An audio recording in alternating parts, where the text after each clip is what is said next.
Okay, thanks, Sarah. My name is Claire O'Keefe. I'm the Senior Manager for the Office of Digital Accessibility here at Stanford.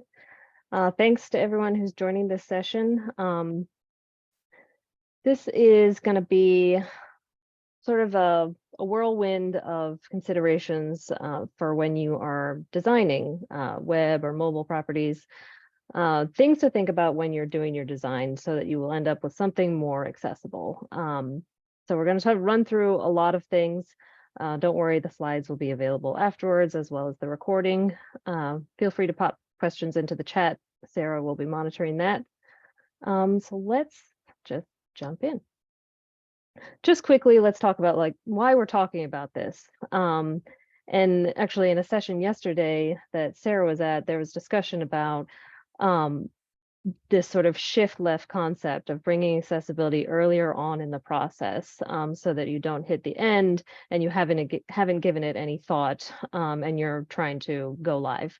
So it is really important to start thinking about and talking about accessibility earlier on, really from the beginning, and incorporating it into your designs and not waiting until you get to coding or even user testing to really start thinking about it. If you start thinking about it early on when you're designing, then you can avoid a lot of visual design issues, some of which we'll talk about, like things related to color or contrast. You can also prevent things with how the design is coded by making sure that you are annotating bits of information to help the developers once they start developing, or maybe even having a conversation with the developer to see how feasible is something that you're designing.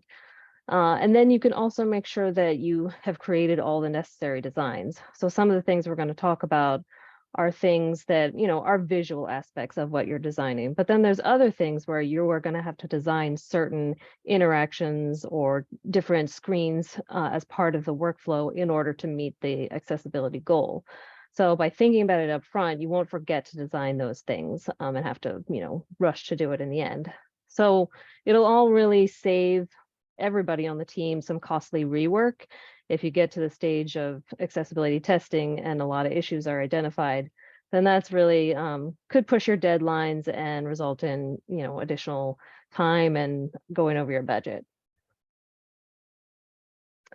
So let's dive into the first topic, which is issues related to contrast, color usage, and other senses. So one of the sort of basics, most fundamental things that people learn about, or one of the first things that people learn about with accessibility, is this fundamental concept of text contrast. You want to make sure that the text colors that you're picking have good contrast against their background.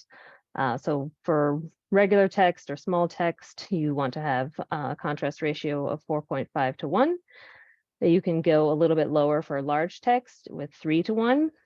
So example here, we've got some light blue text, very pretty color, but not so readable against a white background, and that's got a low contrast ratio.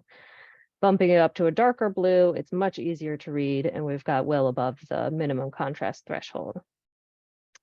So remember that large text would be anything considered 14 points or over 18 pixels and bold, or 18 points / 24 pixels. Now, be careful when you're thinking about bold, because it sort of depends on your typeface or your font, what is bold and how bold does that really look. I've seen some very thin stroke fonts that even when it's technically bolded, it's still really thin and hard to read. So keep that in mind, that even though you may make something bold, it may pass the required threshold, but still not be very usable or readable. So always, err on the side of caution when you're choosing your colors. And then we've got non-text contrast. So this is not the text content on the page, but let's say the icons or controls for performing actions, or graphics like bits of charts that are conveying information or are part of the interface. Those elements as well need to have sufficient contrast. And for this case, the requirement is 3 to 1 contrast with adjacent colors. And this will include an element in its default state, focus state, hovered, selected, checked, not checked. So consider all the states of something. So this screenshot here is an example of radio buttons, custom design radio buttons.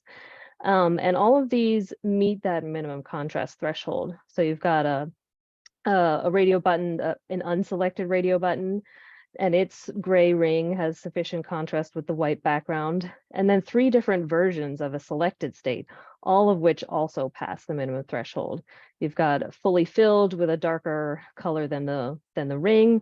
You've got a version where it's just fully filled with a single gray color, and then a version where it's got the gray outer ring and then a smaller dot inside. All of these pass because they all have good contrast. Disabled controls and text are technically exempt from the contrast requirements, but you really want to consider the use case for this. So let's say something like a submit button that is disabled until you finish filling out the form. That's a case where maybe it's okay, where it doesn't have sufficient contrast. But I've seen other cases where maybe I filled out a full form and then I'm on a review screen and I'm just seeing everything that I filled out, but I can't change the information I input. And this is a screenshot here I have of an example. I filled out a form and then I got to a confirmation page and all of the text fields were disabled. They still showed the text that I had entered, but I couldn't edit it. And this is a case where I think it's questionable whether you should have the contrast be low, because the important thing is here the user being able to confirm that what they entered is what they meant to enter and what they want to submit. So I think in these cases, you should not go with the exemption and make the text contrast higher so that it's easy to read. So think about what is the actual use case where you're disabling something and how important it is for people to be able to read the text or to perceive the control. Use of color is also fundamental. So you want to avoid only using color to communicate information. Some examples of where we see this often is things like green, red, and yellow dots to indicate statuses, or like a red outline on form fields to indicate error states. There are plenty of charts and graphs that use only color. And I have some examples here. And the one with the table, this is a table showing which VPN platforms are, which VPN clients are, supported on which platform. And this is actually a good example. This does not solely rely on color. We're using green and red dots, but we also have icons within those. So we've got a green check mark and a red dot with a white X inside of it. So this, you're not relying solely on color. You also have that icon. And also, having seen this live out in the wild, there's also good off-screen text equivalent for those icons. So that will help benefit, a blind user using a screen reader. They will get the same information without having to perceive the green dot or the red dot. Some 2 poor examples on the right-hand side is a graph showing people's preferred operating systems and the number of users using them. And in this, we've just got a red bar, a green bar, and a small blue bar. If someone's red-green colorblind, we can't be sure that they'll be able to tell which bar is which. So you would want to do something additional in the design, like add a patterned fill or put the labels directly on the bars. Do some additional design work to make this perceivable, not solely relying on the color. And then classic example, we've got a form field here that's in an error state. The only indication of the error state is a red outline. In these cases, you want to add some text that tells people that they have an error state, then that this field needs to be filled out. Also avoid using shape and location to prompt or to get an action from people or to communicate information. So you don't want to say something like, click the right arrow to proceed. Well, where's the right arrow? How would someone know if they couldn't visually perceive the screen? Similarly, if you had instructive text to go to the next page, press the button to the right. To go to the previous page, press the button to the left. You want to have, on the screen in the design, you want to have labeled buttons, proper text labels, and you want the instruction to not just reference a physical area of the screen. You want it to be perceivable, not solely relying on that. Structure. Let's talk about structure and how you can think about your designs and communicate information when handing off to developers. So it's good to use some way of annotating your designs to indicate what are the major landmarks of a page. So you've got let's say you have a header nav. It could have multiple parts to it. You should annotate on there, this is the header, basically where it begins and ends. And then the developer will know how to mark it. They'll be able to mark it up appropriately. Similarly, if you have a nav inside that header, indicate this is the nav, maybe a box around it or some sort of annotation to indicate where it begins and ends. What's the main content of the page? What's considered the footer? Maybe you have two footers. Plenty of sites I know at Stanford have our Stanford Global footer as well as a local footer.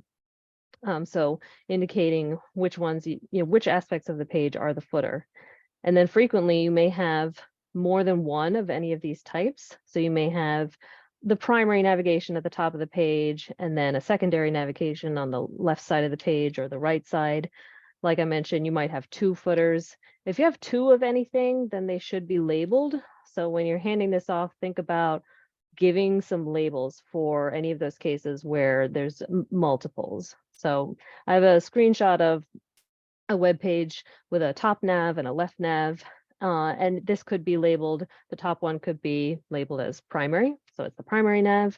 And then the left one could be labeled as section for a section nav or a secondary nav. Just think about how you want to characterize any element where there's multiple of them. And then definitely mark up on your designs where there are headings and what level they should be. So oftentimes we see things, headings that are either not properly marked up once it comes to development, so they're not properly marked up in a heading element, or they may be marked up with the wrong one. Heading levels may be skipped. Sometimes there are headings thrown on text that really doesn't need to be a heading. So be mindful about the structure you're creating and how it flows and how different sections nest under each other, and indicate in your design which piece of text is the primary heading, basically the H1, which piece or pieces are the next level headings, H2, and then any headings that nest under there. So try not to skip levels because this really gives an outline of the page content to users. If you're putting in lists, a lot of times we have lists that don't necessarily look strictly like a list, like they don't have bullets, but they are related content that conceptually should be a list. So for example, in this Stanford footer, we've got a bunch of links, and how do you want to chunk them up? These really are sort of grouped in chunks that relate to each other. So do you want this to all be one list? Should it be two lists? I believe the way we have it, it's two lists. So you would indicate this top group of 4 is one list, and then the bottom group of 6 is another list. Design a skip link. So a skip to main content or a skip nav link is really helpful for keyboard users to bypass any repeated blocks on a page. Repeated block could be a header nav, it could be a side nav, it could be something like a social media feed that occurs on multiple pages. Particularly those social media feeds can be difficult to get past if someone is trying to move past that to the next piece of content or to get to the main content of the page. So anything where you've got this block of content that shows up on multiple pages and people would conceivably want to be able to get past it quickly and interact with the rest of the page, then you should put in a skip link. So in this screenshot, we've got the Stanford alumni header with a skip to main content link, and it shows up at the as the very first link on the page. It's not visible until you hit tab, and then it appears, and then you tab off of it if you choose not to use it, and it goes away. But you may also want to define in the design, where should it go to? Define the main content. Does it go to, do you want it to go to sort of a hero image at the top, or do you want to have it go past that to more headings and paragraphs of information? So define where you want it to go. Consistency is so important. for, cognitively for people to understand and remember how a site works. If you go from page to page on a site and the navigation changes, even slightly from page to page, that can be confusing and make it difficult for people to navigate and find what they're looking for. So design that navigation and have it occur in the same location, things in the same order from page to page to make it consistent and reliable. So a quick example here is of the Stanford alumni site, which is actually very well structured, and things, this was developed and it has all of these landmarks in there. And I have to assume that this was a good collaboration between the designers and the developers to get everything properly structured and have that good handoff of structuring things well in the design and then communicating that structure to have it be developed well. So we have a header, it's got a nav inside the header, we've got headings, paragraphs, lists defined, we've got a footer. So this is all extremely well structured. Now we're going to talk about flexible text and layout. So one super important thing is having fonts or text on the page be able to resize when someone zooms in on the browser. Is the design flexible enough to allow this? If someone has low vision, they will need to be able to zoom in on the page in order to read the content. Now I've got 3 screenshots here, and you actually can't tell that the text size increased because I had to scale them down to fit on here, but it did. And as I zoomed in on the page, the containers for the text were flexible enough to, to flex with it and adjust the line lengths of the text, wrap things as needed. In the second one, the image got a little bit smaller, the text area got a little bit smaller. And then once I zoomed in further, then the content actually wrapped so that the heading and the text went below the image, and then you still get to see a lot of it without losing any content. So make sure that you're planning for how things are going to adjust as someone zooms in. And then this next slide is another example of that. How do you want the content to reflow when someone zooms in? So this section of text here has 3 things, 3 bits of information horizontally aligned at full size width.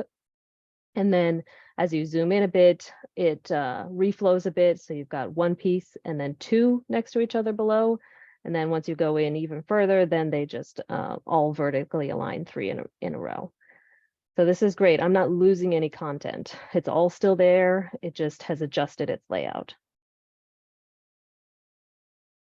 So some failures that you might think about and plan for is you want to avoid that as that content shift happens. You don't want to have anything get cut off, anything overlap, or run into any contrast issues. So one example here is text that for the most part at the full size width on the computer, the contrast was sufficient, maybe getting into borderline on that word research, but for the most part is good. Once you zoom into 200%, that text over its background image, it ends up shifting. And so that first line of text, I've basically lost the word research. I can't read it because it's moved over a lighter portion of the image. So you got to plan for this and think about how you can prevent this type of thing from happening. Maybe you need to have some sort of shaded, background for the text so that no matter what happens with the image behind, then this will still remain readable. There's multiple ways you can address it. Another recent issue I came across was this example of some links within a teal section. At normal desktop width, they were for the most part aligned horizontally, but when I zoomed in up to 200%, things started to wrap and reflow, but then not quite correctly, and then the container didn't adjust size either. So actually, from perspective resonance down was just completely cut off. You couldn't see the 2 links that are supposed to show up under that. So plan for that reflow, make sure that that it's going to happen and that the developers know what should happen and how it should appear. Controls, forms, functionality. This is a big topic. I think this one has the most to talk about. You should the expected keyboard interactions that people are going to use when they come to a website. You can't plan on someone only being a mouse user. So you could have plenty of people who are not able to have fine control of a mouse in order to interact with the screen. So they may be using a keyboard, some sort of modified keyboard, another device in order to interact with things without using the mouse. So be mindful of how does someone typically interact with a web page when they're not using a mouse. It comes down to tab, enter, spacebar, arrows, escape. Those are the core things. Someone would use tab to move from one interactive element to the next. So going through buttons, links, form fields. They would use shift plus tab in order to move backwards up the page. Hit enter to activate links or buttons. They also hit spacebar to activate buttons. That works on some other controls as well. Arrows are used to scroll the page or a scrollable region on the page up and down. They also move your selection within a select dropdown. And arrows left and right are the expected interaction for moving among tabs and complex menu structures. And then escape should be closing anything. If you have a dialog open, escape should be able to close the dialog. So think about these and what you're designing. Does it fit in with these expected paradigms? Or do you have questions about how it might actually work using a keyboard? And if you do, then it's time to maybe talk to a developer and think about things in a little more detail as you're planning. So one example is nested controls. You want to avoid putting one control inside of another because it might not work well when it comes to using assistive technology like a screen reader or speech recognition or even keyboard. It might not work well. This example is an interface where you could create bookmarks in a recorded video. So if I wanted to, take a note of particular points in a lecture, then I could come back to it later. So there's 3 bookmarks and I can navigate between them and select which one I want to review, and it would take me to that point in the video. But there's also a control nested inside of each one, which you can activate this little 3 dots button to remove your bookmark or rename it. So when this gets to a developer, they might code that inside of its outer control, and that's going to be problematic. So you may either want to move it off to the right so that it's not visually showing in the control, or be explicit in your handoff that this is a separate control and needs to be handled separately, it needs to be outside of the parent. Avoid dual function controls. I usually see this with navigation menus on websites where the top level navigation links go directly to a page, but they also expand a submenu when you hover over it. And this concept of the dual functionality can be difficult to communicate to screen reader users. They may hear, in this example, I've got top level links of about, centers, research, education. So they may come to this and hear about link. They'll hear that it's about and it's a link. Depending on how you code it, they may or may not hear that it expands additional content.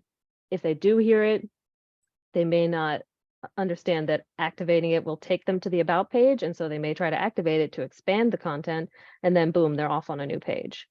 So in these cases, you want to separate the functionality. You want to have your parent link on its own, and then that drop down button entirely separate from it, adjacent to it, meaningfully labeled.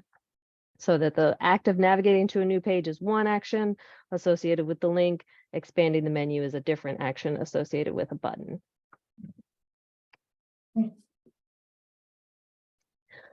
Think about any gesture functionality that you're designing. You don't want to make something that relies on people having to do a multi-point gesture, which is like a pinch zoom, or a path-based gesture, such as swiping or dragging or drawing with a finger or with, by holding down the mouse. You want to have alternative ways of doing that. It's not that you can't necessarily have that interaction available, but you have to have an alternative to it. So you might have to put in buttons, design those buttons and what they look like and where they are positioned relative to everything else. If you wanted to, often buttons are used for navigating left and right in a carousel or something similar. So you would have a left and right button for someone who can't swipe through it. Similarly, if you need controls to zoom in and out on an image or a map, you can't solely rely on the pinch zoom gesture. You also want to have buttons. You can also use text inputs for some cases, like ranking or reordering things. You may have a drag and drop option, but you may also allow people to enter in how they want to rank things. So this thing should be 1, this thing should be 2, this thing should be 3. A common gesture interaction that we see is drawing a signature. So having an alternative to that, just add a text input so people can type in their quote unquote signature instead. This is an example of an alternative way of doing drag and drop. So it still has the option of drag and drop if someone wants to do it that way. Basically, you can move cards between the 4 columns. So if I want to move the card for phone from the desk column over to recycling bin, I could drag it, but there's also a keyboard and single pointer accessible option of pressing on a button, which opens a little menu listing the other available columns. And so you could choose to move it to recycling bin or pocket. You can do this with the keyboard or with a single pointer, not having to hold down the mouse and drag it to the place you want. Focus order is something you want to think about. So first of all, focus needs to be visible, and then the order needs to be logical, sequential, and you may have to give guidance on when the focus should be directed to a particular place. So focus indication. You want to design a highly visible focus indicator when someone is tabbing to links or buttons and things like that. So contrast comes in here as well. You want to have a 3-to-1 contrast for any focus indicator. Like this example here, we have a nice black outline around the link. Plus we also have the color shift and underline. So this is all very highly visible and the contrast is good. So someone will easily be able to track where they are when they're tabbing through the page. Just an example of some annotation you may be able to do in your designs to indicate the focus order so that the developers know when they're ordering things in the code, this is how it should read. This is the order in which it should read. So the skip to main content link should be first, then the basically home link for Stanford alumni. Then there's a navigation at the top right. Then there's a main navigation, then the side navigation, and then more links in the main content. So that is the expected order. It's good to do this, particularly if you have things on the side that it's not clear. The developer may not know whether you want that to come before the main content or not. So marking this up so that it's very clear is going to prevent some issues. And there may be some situations where you need to advise the developer of a forced focus shift being needed. So this example is I was filling out a form and I needed to list any children, any dependents I might have. There was an add button. So once you click that add button, then only then would the form appear for putting in the details of the child. So when you do that, then focus should shift directly to the first field in that form. So it's easy for a keyboard user or a screen reader user to locate that new information, those new form fields, and start interacting with them right away. So if you have any cases where an interaction is causing a change on the page, causing content to be added, content to be removed, put in a note that when this is activated, focus goes here. Always give descriptive text to links and buttons. You want to avoid things like read more, see more, click here. There can be a lot of read more links on, for example, a news website. Alternatives to using learn more is, learn more about such and such. So I have an example here.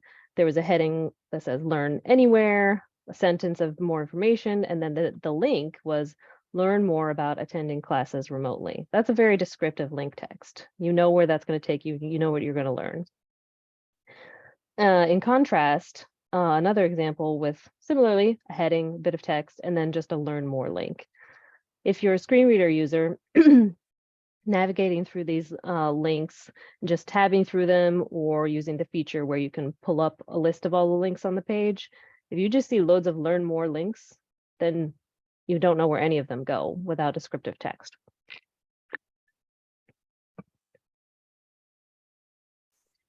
Avoid excessively long labels. So be careful when you're designing things like cards, are where I see this happen a lot, where sometimes the developer will take the design for a card and make all the text inside the card the link, which can get overwhelming. So in the example of a card here, we have a headshot of a man.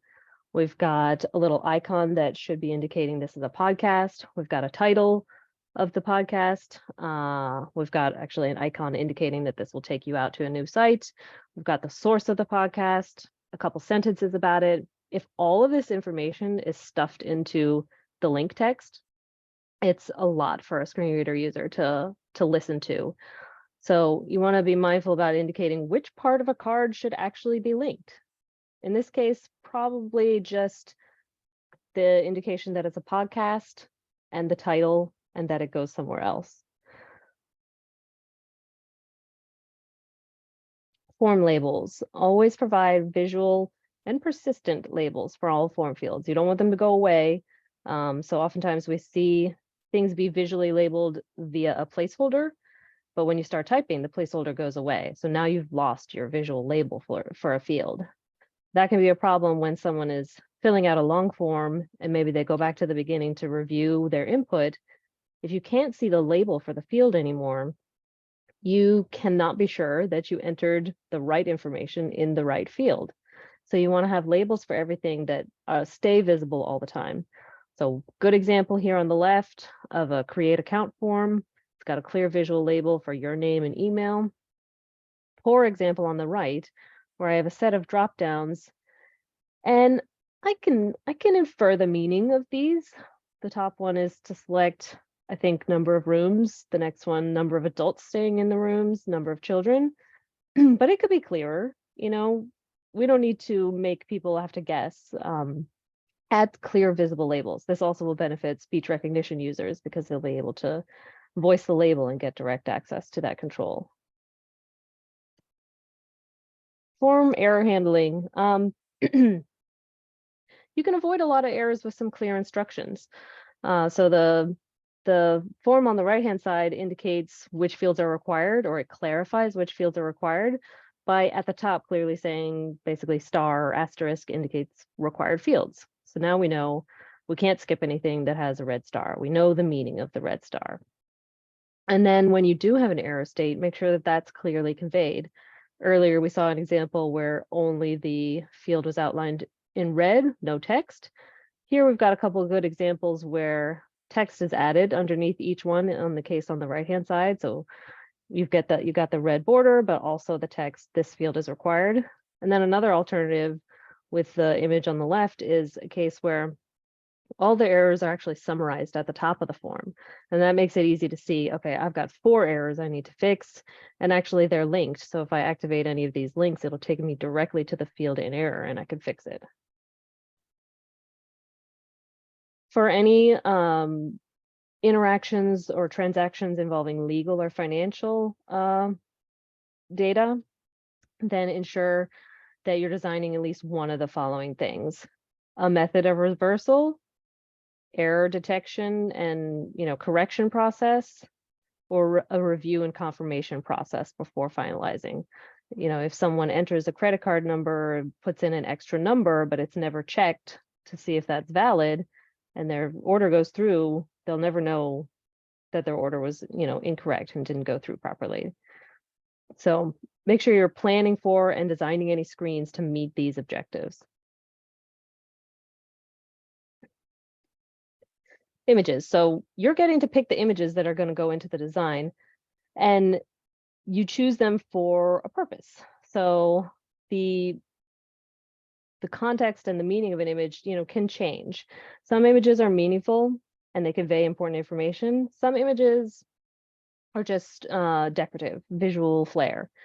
So this image here on the right is a picture of 4 Stanford men's volleyball players. The alternative text or the meaning of this image could change depending on the site it's used in or the context it's used in. So if this is used in a news article about their game and how well they did, then the alt text may want to indicate that they're smiling after winning, or it may want to indicate their names if the article was particularly stressing their performance. Or if this image was used perhaps on a website where people could buy a similar jersey, then their names is not relevant. It's just information about the style of the jersey, that it's sleeveless, red with the number on the front. So it can change a lot depending on the context it's used in. So make sure that when you're handing off the designs with images, you're indicating, is this decorative or is it meaningful? And if meaningful, what is the alternative text for it? Don't include the word image or graphic or picture with alternative text, just the meaning of it. So like this example, we've got some social media icons. You wouldn't include an alternative text of Facebook image or Twitter image. It would just be Facebook, Twitter, Instagram, YouTube, the Apple. I don't know what that points to. All right, decorative images. Plenty of images are decorative. This example here just has a little icon of a person sitting at a computer, but the adjacent text communicates all the required information that classes are mostly in person for the fall quarter. This is just decorative. Make sure that you indicate that it's decorative, and so the developer will know to leave empty alt for it so that it'll be ignored.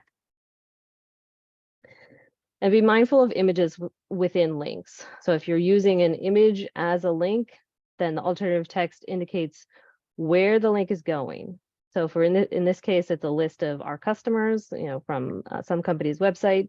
We've got Adobe, Twitter, Aetna, Nike, Sony, Costco. So the alternative text should not be Adobe logo, Twitter logo, Aetna logo. It should be Adobe or Nike or Sony, so that users know they're going to the Sony website, not a web page about the Sony logo. And avoid images of text, because this is going to impact users with low vision who need to zoom in and resize text and be able to read it more clearly at a larger size. If you've stuffed all of your content into an image, then it's not easy to resize that and bump it up so that it's easy to read. Video and audio.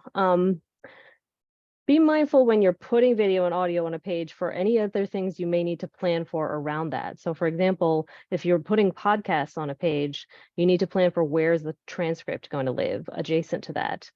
So a screenshot here of a podcast, I think from the GSB, and they've got the full transcript right below it. So make sure you're including that in your design. If there are going to be podcasts or videos that don't have audio put into a web page, then you need to plan for the alternative version being displayed on the page or linked somehow. If you have a video without audio, then you need to have an audio track or a text alternative. So just plan for where those are going to be. Hey, Claire, I just want to give you a quick time check. You have about 5 minutes remaining. Okay, I think I'm nearly to the end, so that's fine. Pause, stop, and hide. Make sure if you have any video or animation playing that you have a method to stop it. So in this case, we had a background video playing on a web page, but there is a pause button, so you can stop it. Flashing and animation.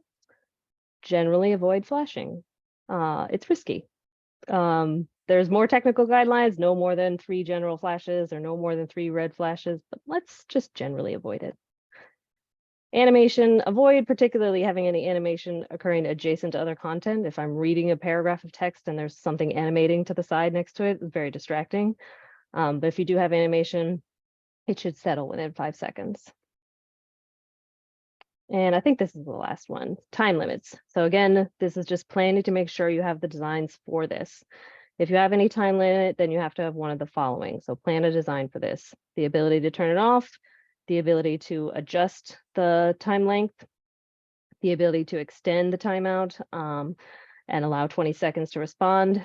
If it's a real-time exception, like an online auction, then you don't have to have a way to extend it, but that's less frequent. So planning for if you are going to have a session and it falls into one of these categories that you have to allow people to extend it or change it, what is that design going to look like?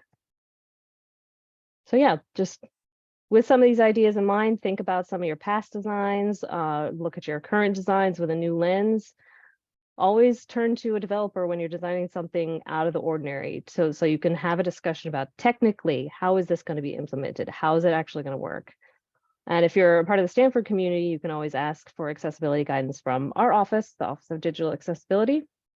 And just a reminder that we expect progress, not perfection. You may not get every design 100% perfect, but factoring in these considerations into all your design process will really lead to a lot of progress over time. So, any questions? We had one question that was asked in chat by Noelle, and she is asking, can you share an example of a better design of dual functionality buttons? Yeah, a lot of the, so Sarah is in the SWS group, and their Drupal 9 templates have this, let me see if I can stop sharing.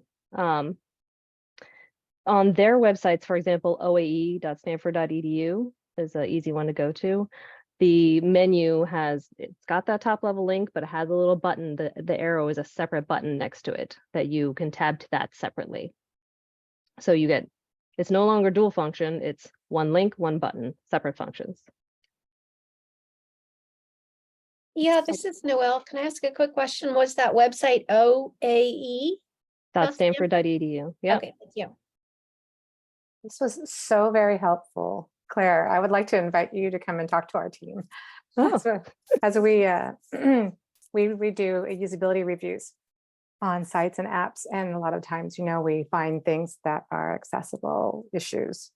But to know all those little tiny pieces in between would be so helpful to us. So may I invite you to do this presentation to our team?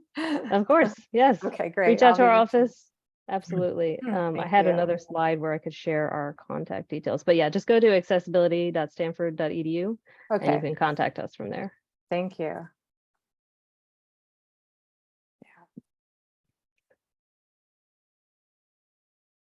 Okay.